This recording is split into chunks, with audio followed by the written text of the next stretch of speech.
날씨가 쌀쌀해지고 특히 이번 목요일에 수능 보는 친구들 갑자기 추워진 날씨 때문에 고생했을 텐데 잘 시험을 치렀다고 합니다. 오늘 우리 아이들이 하나님 은혜 가운데 그 앞길에 시온에 들어가 놓일 수 있도록 계속 기도해 주시는 우리 성도님들 되시기를 부탁을 드립니다. 오늘 말씀의 제목은 약점을 강점으로라는 말씀의 제목을 나눕니다. 한번 저를 따라 주시면 감사하겠습니다. 약점을 강점으로, 약점을 강점으로,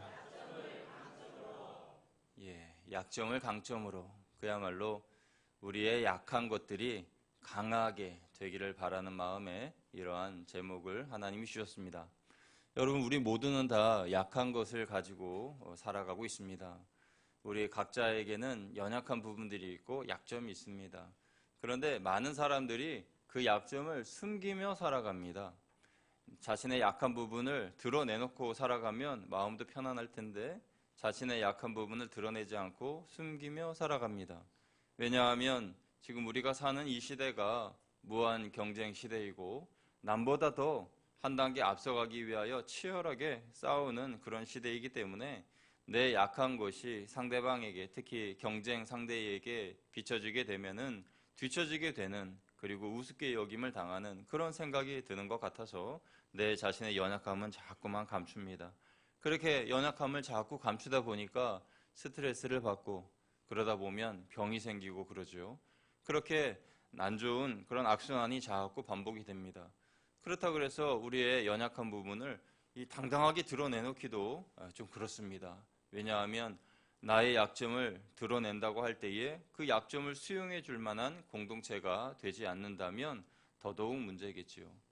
그런데 오늘 본문의 사도 바울을 보면 우리가 사도 바울을 볼 때에 뛰어난 학식가이고 그리고 초대교회의 지도자이고 수많은 교회를 세운 그런 위대한 하나님의 사람이지만 그러나 의외로 약점이 많았습니다. 육체에 가시가 있었고 더군다나 오늘 말씀을 보면은 이 사도 바울은 죄수 신분이었습니다. 감옥에 2년 동안이나 갇혀 있는, 로마 감옥에 2년 동안이나 갇혀 있어서 피폐하기 그지없는, 초라하기 그지없는 그런 사도 바울의 모습입니다. 그런 사도 바울의 모습을 볼 때에 이렇게 연약한, 이렇게 약점이 많은 그런 사도 바울이 어떻게 이렇게 당당하게 이 로마의 재판관들 앞에서 선포할 수 있을까? 어떻게 저들 앞에서 저렇게 큰 소리를 떵떵 칠 수 있을까? 이런 생각을 해보게 됩니다. 여러분 혹시 재판받아 보신 분 계십니까? 재판정 안에 들어가서 재판관이 그 가운을 입고 그 위엄과 함께 자리에 앉아 있을 때 거기서 소란을 피면은 당장에 쫓겨나죠. 그런 위엄과 그러한 어떤 그런 분위기, 그리고 그 감옥도 마찬가지죠. 감옥도 절대 우리가 가서는 안 되는 곳입니다만은 감옥에 들어가신 분이 여기에는 아무도 없으시리라고 생각이 되는데 그 감옥 또한 인생의 가장 깊은 수렁과 같은 그런 어두움의 곳이 아닙니까? 저도 감옥에 들어간 적은 없습니다만은 경찰서에는 한번 가본 적이 있어요. 운전면허증 갱신하기 위해서 경찰서에 들어갔는데 들어갈 때부터 기분이 좀 이상하더라고요. 그래서 들어가서 갱신을 하고 나오는데 이거 좀 빨리빨리 좀 해줬으면 좋겠는데 여기 좀 빨리 나갔으면 좋겠다 이런 생각이 든 거예요. 여러분은 어떠신가요? 다 그런 마음일 겁니다. 경찰서에 들어가서 고향에 온 것 같다, 좋다 그렇게 얘기하시는 아무도 없죠. 경찰서는 누구나 다 빨리 나가고 싶고 감옥 같은 경우에는 더더욱 가면 안 되는 곳이고 그렇습니다. 그런데 그런 곳에서, 그런 감옥에서 사도 바울이 2년간 생활을 하였다는 것이죠. 그 2년 동안 그 로마의 그 억눌림 속에서, 로마 시민임에도 불구하고 그 억눌림 속에서 갇혀서 지냈다라는 것입니다. 그게 오늘 본문의 사도 바울의 오늘 본문의 배경의 모습이라는 것이죠. 여러분, 바울은 의기소침할 대로 의기소침해져야 있어야 정상인데, 그런데 감옥이라는 인생의 밑바닥까지 내려갔음에도 당당하였습니다. 그리고 패배주의에 빠져 있는 것이 아니라 그는 외쳤습니다. 내가 가이사께 상소하러 가노라. 내가 가이사에게 상소하여 하겠다라고 외친 겁니다. 그 말씀이 오늘 우리가 읽은 본문의 11절 말씀이죠. 우리 11절 같이 한 번 더 읽어보겠습니다. 오늘 본문의 11절 시작. 만일 내가 불의를 행하여 무슨 죽을 죄를 지었으면 죽기를 사양하지 아니할 것이나 만일 이 사람들이 나를 고발하는 것이 다 사실이 아니면 아무도 나를 그들에게 내줄 수 없나이다. 내가 가이사께 상소하노라 한데. 아멘. 여러분, 이 구절은 이런 뜻입니다.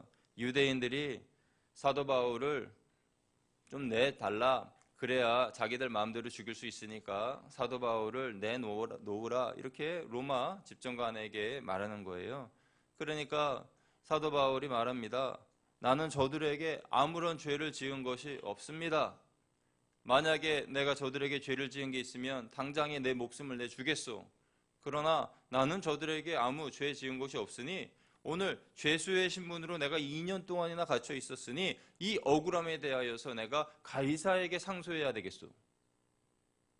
그러니 로마 시민인 내가 억울하게 2년 동안 감옥에 갇혀 있는 것에 대하여 나를 가이사에게 보내서, 당시 총독인 가이사에게 보내서 상소할 수 있도록 해 주시오라고 당당하게 외치는 거예요. 그런데 사도 바울의 목표와 비전은 가이사에게 가서 복음을 전하는 것이 목표이기 때문에 그는 가이사에게 자신을 보내달라라고 간절히 외치고 있는 것입니다. 여러분, 사도 바울이 감옥에 있으면서도 이렇게 당당한 이유, 사도 바울이 약점이 많음에도 불구하고 그 모든 약점을 강점으로 바꾼 이유, 그 원인은 바로 첫째로 분명하고 정확한 목표가 있었다는 것입니다. 사도 바울의 분명하고 정확한 목표는 가이사에게 가서 복음을 전하는 것이었습니다.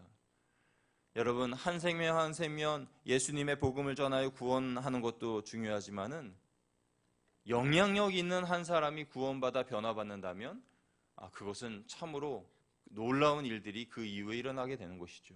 사도 바울은 이것을 알아서 당시의 황제인 가이사에게 복음을 전해 그 로마의 황제가 변화를 받는다면, 로마의 황제가 구원을 받는다면 로마로 인하여 영향력을 받는 모든 나라들까지, 다 식민지까지 다 복음화가 되지 않겠어요?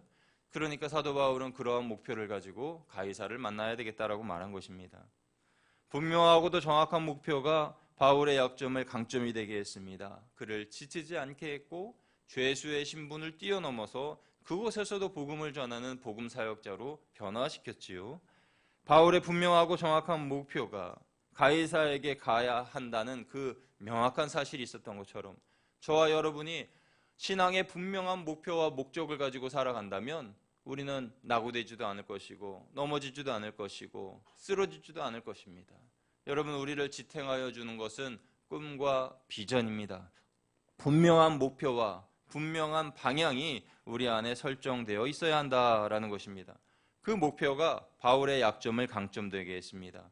분명하고도 정확한 목표는 사람에게 있어서 놀라운 에너지, 힘을 가져다 준다라는 것입니다. 여러분, 이런 실험 결과가 있습니다. 어느 군대에서 똑같은 체격과 또 체력을 가지고 있는 군인들을 상대로 어떤 실험을 하게 되었는데 세 그룹으로 나뉘었습니다. 100km 행군을 가는데 첫째 그룹은 몇 킬로미터를 가는지 알려주지 않았습니다. 그리고 어디가 목적지인지도 알려주지 않고 무조건 가라는 거예요. 자, 출발! 앞을 향해서 행군하라! 그러면서 이 군인들이 가게 되었습니다. 그리고 두 번째 그룹은 가는 거리를 알려주었습니다. 지금부터 우리는 100km 행군을 한다라고 100km 행군이라는 것을 알려주었습니다. 세 번째 그룹은 100km 행군이라는 것을 알려줄 뿐만 아니라 10km 갈 때마다 자, 10km 왔다, 90km 남았어, 힘내라. 자, 20km, 이제 80km 남았다, 힘내라. 그러면서 가는 그 길을 알려주고 거리를 알려주었습니다. 그랬더니 똑같은 체격과 똑같은 체력을 가지고 있는 군인들인데 첫 번째 목적지를 알려주지도 않고 거리도 알려주지 않은 그 그룹은 50% 이상이 탈락했다는 거예요. 50% 이상이 낙오되었습니다. 행군에서. 두 번째, 100km 행군이다라고 이야기하고 갔던 그 그룹은 어느 정도는 탈락이 됐지만 그러나 50%까지는 아니고 약 20% 정도 탈락했다는 거예요. 그리고 마지막 100km 목적지를 알았을 뿐만 아니라 10km 갈 때마다 현재 위치를 알려준 그 그룹은 한 명의 낙오자도 없이 모두가 다 행군에 완주하였다라는 이야기입니다. 여러분, 분명하고도 정확한 목표가 그들을 100% 성공의 길로 안내해 주었다라는 사실이죠. 로마의 총독은 사도 바울의 육신을 감옥에 가둘 수는 있었지만 그의 정신까지 가둘 수는 없었습니다. 사도 바울은 디모데후서 4장 7절에 이렇게 말하였습니다. 나는 선한 싸움을 싸우고 나의 달려갈 길을 마치고 믿음을 지켰으니 이제 우리는 나를 위하여 의의 면류관이 예비되리라. 빌립보서 3장 14절에는 표대를 향하여 그리스도 예수 안에서 하나님이 위에서 부르신 부름의 상을 위하여 달려가노라 라고 외쳤습니다. 그는 분명한 목표, 분명한 방향이 설정되어 있어서 그 목표와 방향을 향하여 달려갔습니다. 여러분 어떤 목표와 어떤 방향을 설정해 놓고 달려가고 계십니까? 여러분 어떤 신앙의 목표가 있습니까? 그 신앙의 목표와 분명한 방향이 나의 약점을 강점으로 바꿔놓는다라는 것입니다. 우리도 신앙의 목표를 분명히 해야 됩니다. 그래야 절대 낙오하지 않습니다. 부르심의 상을 얻기 위해서 표대를 향하여 달려간다면 100km 행군에서 한 명의 낙오자 없이 성공한 세 번째 군대 그룹처럼 우리도 성공하게 될 것입니다. 사도 바울은 비록 감옥 안에서 초라한 죄수였지만 현재 자신의 영적 위치를 알고 있었습니다. 그는 여전히 표대를 향하여 달려가는 중이었고 비록 사방에서 우겨쌈을 당하는 중이었지만은 그러나 그 약점을 강점으로 바꾸었던 사람이라는 것이지요. 그의 이런 모습이 초대교회 성도들에게 많은 동기부여가 되었고 힘이 되었습니다. 오히려 그리스도인들을 하나로 만드는 계기가 되었습니다. 분명하고 정확한 목표, 그것은 약점을 강점으로 만드는 힘이 되는 것입니다.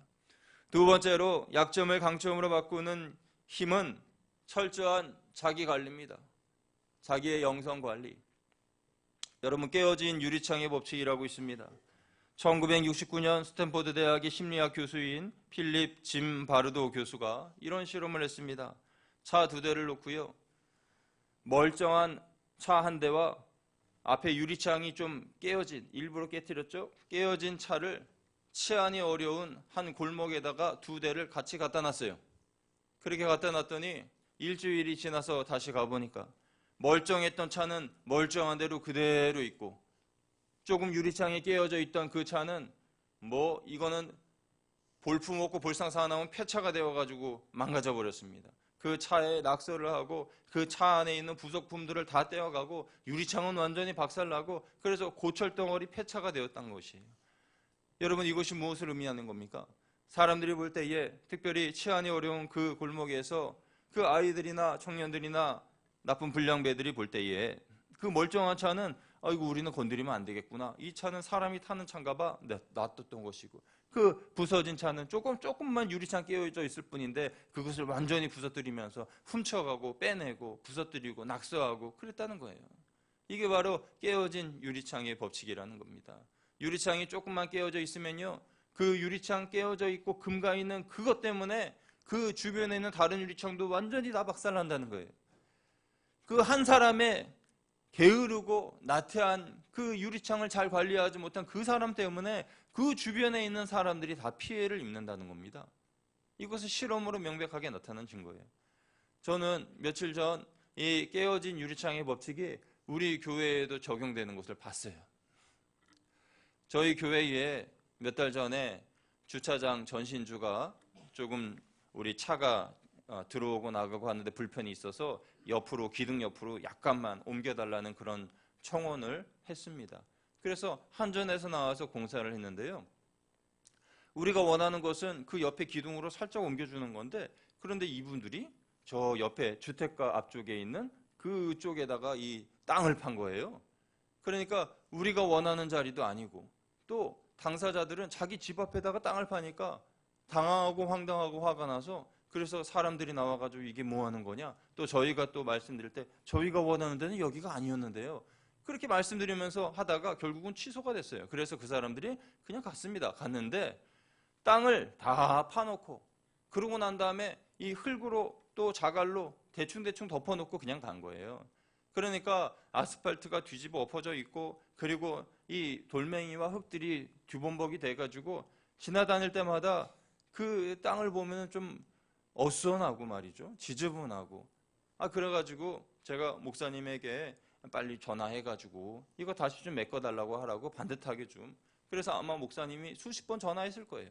전화해도 네 알겠습니다 했는데 오시지도 않고, 전화했는데도 오시지도 않고, 그렇게 수개월이 지나고, 그래서 지난 주간에 겨우 오셔서 그것을 싹 발랐습니다. 그런데 바른 것뿐만이 아니라 우리 관리집사님이 옆에서 보시다가 우리 주차장에 이게 턱이 이렇게 있으니까 그 턱 있는 부분을, 경사 부분을 이렇게 매끈하게 이렇게 발라주시면 좋겠습니다 해가지고 아주 잘 됐습니다. 여러분 예배 끝나고 나가실 때에 한번 보세요.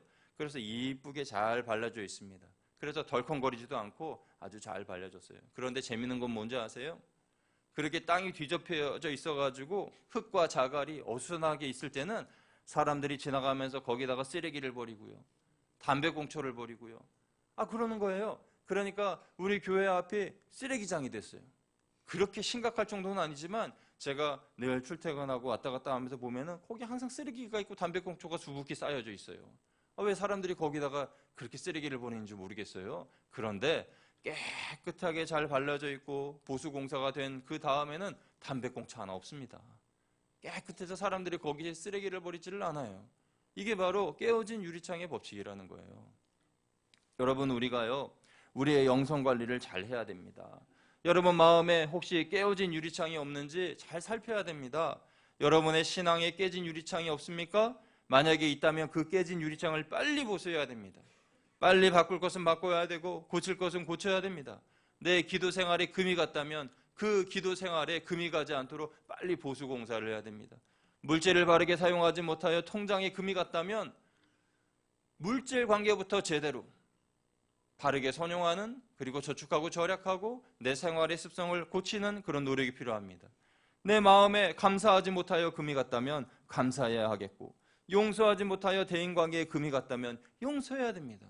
그렇게 우리의 신앙생활 가운데, 우리의 영성생활 가운데 금이 간 부분들이 어디에 있는지, 깨진 부분들이 어디에 있는지를 알아내야 됩니다. 그래서 빨리 바꿀 건 바꿔야 되고 깨끗하게 고쳐내야 돼요. 그래야 사단마귀가 틈타지 못합니다. 성경 에베소서 4장 27절에 뭐라고 말씀했습니까? 성경은 이렇게 경고합니다. 마귀에게 틈을 주지 말라. 마귀에게 틈을 주지 말라. 마귀는요, 깨진 유리창을 유심히 보고 있습니다. 어디가 깨졌는지, 어디가 금이 갔는지. 그래서 그 깨진 유리창에 아이들이 막 집중적으로 돌을 던지듯이 사단이 우리를 공격하고 우리를 괴롭히고 우리를 넘어뜨리고 무너뜨리고 우리를 사나운 맹수처럼 달려온다는 거예요. 사도 바울은 마귀에게 틈을 주지 않았습니다. 그래서 감옥 안에 좌절과 실패와 낭망이라는 깨진 유리창이 그의 앞에 있었지만은 그는 그것을 용납하지 않았고 오히려 하나님께 감사하고 찬양하고 영광 돌리고 기도하면서 감옥의 시간을 보내었습니다.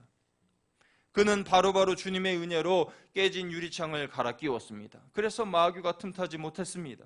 여러분, 목표를 세웠으면 흔들림이 없어야 됩니다.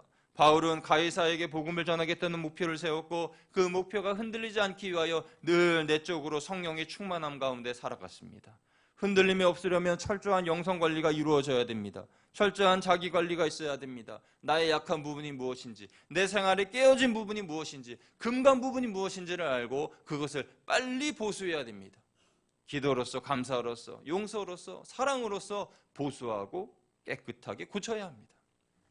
세 번째로 나의 약점을 강점으로 만드는 방법은 가장 좋은 것을 먼저 선택했다는 것입니다. 저를 한번 따라해 주시면 감사하겠습니다. 가장 좋은 것을 먼저 선택합시다.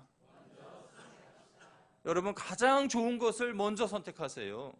우리가 왜 인생에 실패를 합니까? 왜 어려움을 겪습니까?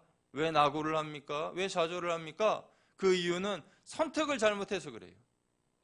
가장 좋은 것, 최선의 것, 하나님이 내게 주신 최선의 것, 그것을 선택하면 아무 문제가 없을 텐데 그것을 선택하지 않고 내가 원하는 것, 내가 좋아 보이는 그것을 선택함으로 말미암아 내게 불행이 찾아오게 되는 거죠. 이 땅에 태어난 모든 사람들은 선택하며 살게 되어 있습니다. 누구도 예외는 아닙니다. 오늘 이 시간에 우리가 이 자리에 모여 예배드리는 것도 여러분이 선택하셨기 때문이죠. 지인들을 만나러 가도 되고, 놀러 가도 되고 야외로 가도 되고 그렇게 여러분이 바깥으로 나가도 되시는데, 그런데 바깥으로 나가지 않고 이 자리에 모여가지고 예배드리시는 여러분은 좋은 선택을 하신 겁니다. 하나님이 기뻐하시는 선택을 하신 거예요. 이 귀한 선택을 하신 여러분 모두가 하나님의 큰 축복을 받으실 줄로 믿습니다. 옆에 계신 분하고 한번 인사 한번 하겠습니다. 좋은 선택을 하셨습니다. 좋은 선택을 하셨습니다. 여러분 정말 좋은 선택하신 겁니다. 하나님께서 오늘 예배 가운데 여러분에게 놀라운 축복을 줄 줄로 믿습니다. 여러분, 우리 앞에는 수많은 선택의 기로들이 놓여 있습니다. 어떤 선택을 하냐에 따라서 우리의 인생의 결과가 달라집니다. 그래서 선택을 기회라고도 합니다. 우리 앞에 항상 놓이게 되는 선택 중에 무엇을 선택하느냐에 따라서 우리의 인생이 바뀌게 됩니다. 선택은 우리 앞에 삶의 질을 결정짓습니다. 뿐만 아니라 신앙인의 영적인 수준도 결정짓습니다. 올바르게 선택한 사람, 좋은 것을 선택한 사람, 하나님의 편에 서서 선택한 사람은 영적 진보가 있게 됩니다. 그래서 잘 선택해야 됩니다. 그러면 잘 선택하기 위해서 우리는 무엇을 해야 할까요? 무엇을 지켜야 할까요? 우리의 생각을 지켜야 됩니다. 여러분, 우리가 선택하는 것은 내가 생각하는 그것 때문에 선택을 하는 거예요. 내가 그런 생각을 하고 있으면 그게 옳겠구나 해서 그 선택을 하는 거죠. 그래서 바른 생각을 해야 하는 겁니다. 어떤 생각을 하느냐에 따라 선택의 여부가 결정됩니다. 선택은 내가 생각하는 대로 결정되는 것입니다. 내가 어떤 생각을 하며 어떻게 사느냐에 따라서 선택의 기로가 놓일 때에 올바른 선택을 우리가 할 수가 있는 것이죠. 자기만 생각하는 이기적인 가장은 가족을 위한 선택을 하지 않습니다. 가족들을 위해서, 우리 자녀들을 위해서 내가 하기 싫은 것도 자녀들을 위하여서 선택하는 것이 그게 가장 아니에요? 그런 모습이 가장의 올바른 모습 아닙니까?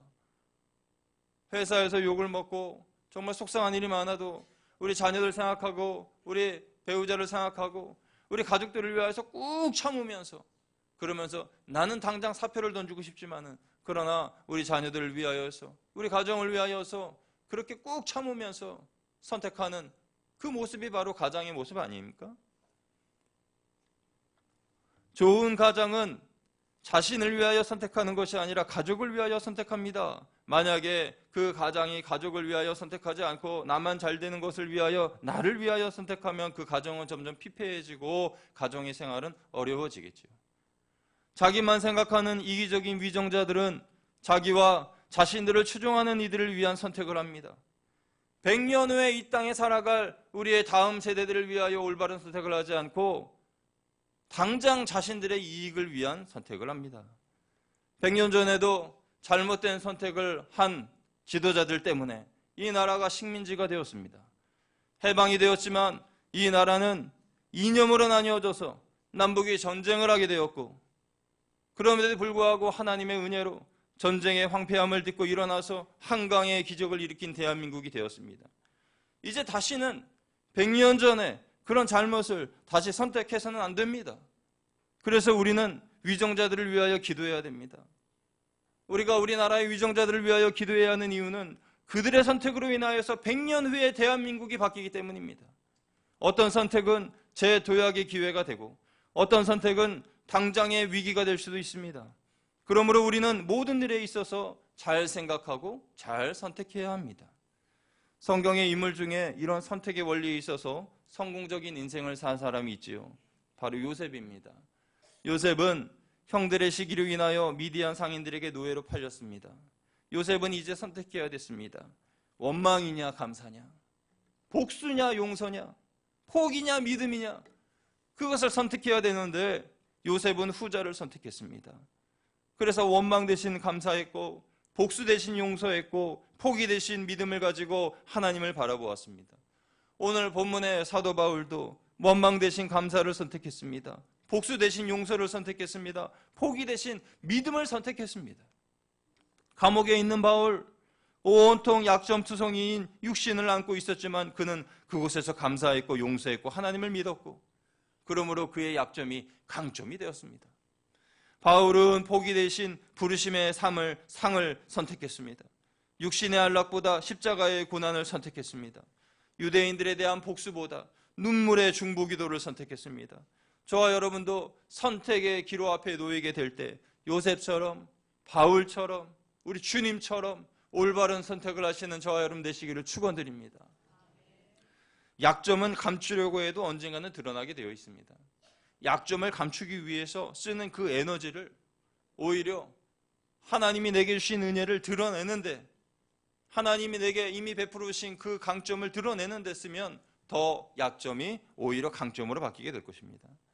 문제에 갇혀서 원망과 낭망에 빠져 있지 마시고 그 너머에 계신 하나님이 주신 꿈과 비전을 바라보면서 나아가시기를 축원드립니다. 강점으로 인하여 내 약점을 덮으세요. 내 약점을 숨기기 위하여 강점조차도 포기하지 마시고 우리 앞에 놓인 시온의 대로가 하나님께서 주신 놀라운 축복임을 기억하면서 우리가 믿음으로 나아가야 됩니다. 믿음은 바라는 것들의 실상이요 보이지 않는 것들의 증거라고 하였습니다. 우리는 믿음의 눈으로 가장 좋은 것을 선택해야 됩니다. 믿음의 눈으로 하나님이 무엇을 기뻐하시는지를 보고 선택해야 합니다. 내 눈이 아니라, 내 생각이 아니라 하나님의 눈과 비전으로 가장 좋은 것을 선택하시는 여러분 되셔야 합니다. 내 삶의 깨어진 곳을 잘 찾아서 보수하셔야 합니다. 바울처럼 표대를 향하여, 목표를 향하여 달려가는 저와 여러분 되셔야 합니다. 여러분, 오늘 우리는 새롭고 또 놀라운 한 주를 맞이하게 되었습니다. 이번 한 주간 하나님께서 우리에게 베풀어 주실 놀라운 은혜를 기대하면서도 또 한편으로는 악한 사단 마귀의 깨어진 유리창, 그 유리창을 찾아서 공격할 것을 생각하면서 혹시 내 안에 보수할 것은 무엇인지, 혹시 우리 가운데 보수해야 될 것은 무엇인지 기억하면서 보수할 건 보수하고 목표와 비전을 다시 찾으며 주님 은혜 가운데에 달려가는 저와 여러분 되시기를 주님의 이름으로 축원드립니다. 축원드립니다.